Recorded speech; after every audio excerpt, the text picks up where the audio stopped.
Hello friends, இன்றைக்கி நம்ம பார்க்க போகிறது ரொம்ப சூப்பரான ஜவ்வரிசி அவல் பாயாசம். ரொம்பவே ஹெல்த்தியான ஒரு ரெசிபி. வாங்க அதை எப்படி செய்யலாம்னு இப்போ பார்க்கலாம். பேனில் 1 டேபிள் ஸ்பூன் அளவு நெய் ஆட் பண்ணி சூடு பண்ணிக்கலாம்.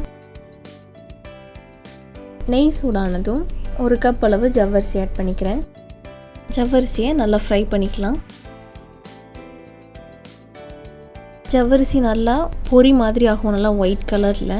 அந்த ஸ்டேஜில் நம்ம அதை ஒரு பிளேட்டில் மாற்றிக்கலாம். மறுபடியும் அதே பேனில் 1 டேபிள் ஸ்பூன் அளவு நெய் ஆட் பண்ணிக்கோங்க. இந்த டைம் நம்ம நெய் சூடானதும் 3/4 கப்பு அவல் ஆட் பண்ணிக்கோங்க.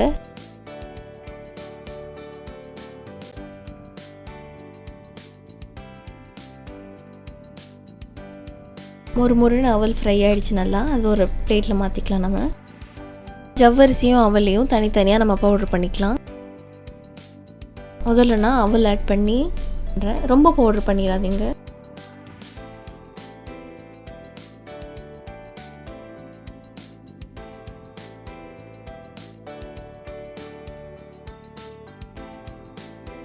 அடுத்து ஜவ்வரிசி ஆட் பண்ணி கொரகொரன்னு அரைச்சிக்கலாம். நம்ம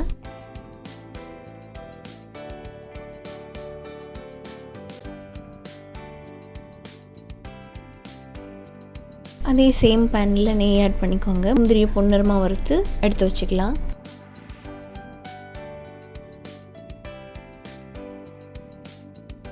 முந்திரி நல்லா பொன்னிறமாகிடுச்சு, அதை பிளேட்டில் எடுத்துடலாம்.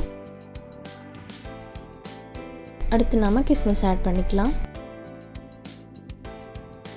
கிஸ்மிஸ் நல்லா உப்பி வந்துருச்சு, அதையும் ட்ரான்ஸ்ஃபர் பண்ணி வச்சுக்கலாம் தனியாக. ஒரு 1/4 கப் அளவுக்கு தேங்காய் ஆட் பண்ணிக்கலாம். ஒரு 6 முந்திரி ஆட் பண்ணி இதை நல்லா நைஸாக அரைச்சிடலாம். வெங்காயம் முந்திரி கலவை இப்போ தயாராகிடுச்சு. அடுத்து ஒரு பெரிய பேனில் 5 கப் அளவு தண்ணி ஊற்றி சூடு பண்ணிக்கோங்க.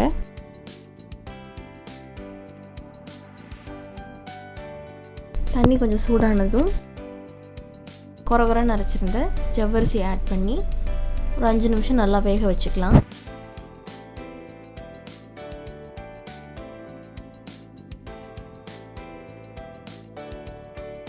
அடி பிடிக்காமல் இருக்க அடிக்கடி கிளறி விட்டுக்கோங்க.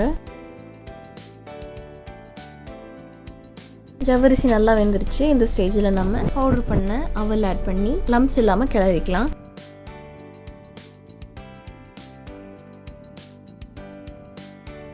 நல்லா கலந்து விட்டாச்சு. இந்த ஸ்டேஜில் நாம் நாட்டு சர்க்கரை ஆட் பண்ணிக்கலாம். நாட்டு சர்க்கரை இல்லைன்னா நீங்கள் நார்மல் சுகரே ஆட் பண்ணிக்கலாம். எவ்வளோ இனிப்பு வேணுமோ அதுக்கு தகுந்தாப்பில் அட்ஜஸ்ட் பண்ணி ஆட் பண்ணிக்கோங்க. நான் 1 கப் தான் போதுன்றனால அதை ஆட் பண்ணியிருக்கேன்.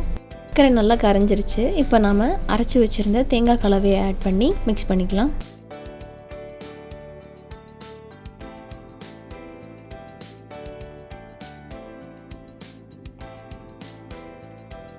நல்லா மிக்ஸ் பண்ணியாச்சு. அடுத்து வறுத்து வச்சுருந்த முந்திரியும் திராட்சையும் ஆட் பண்ணி கலந்துக்கோங்க.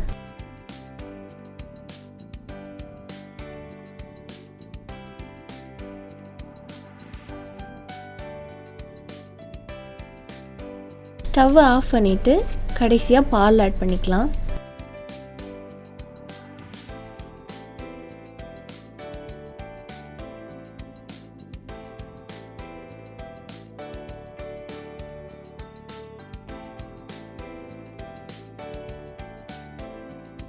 பால் நல்லா மிக்ஸ் பண்ணிட்டோம். கடைசியாக 3 ஏலக்காயை தட்டி போட்டுக்கலாம்.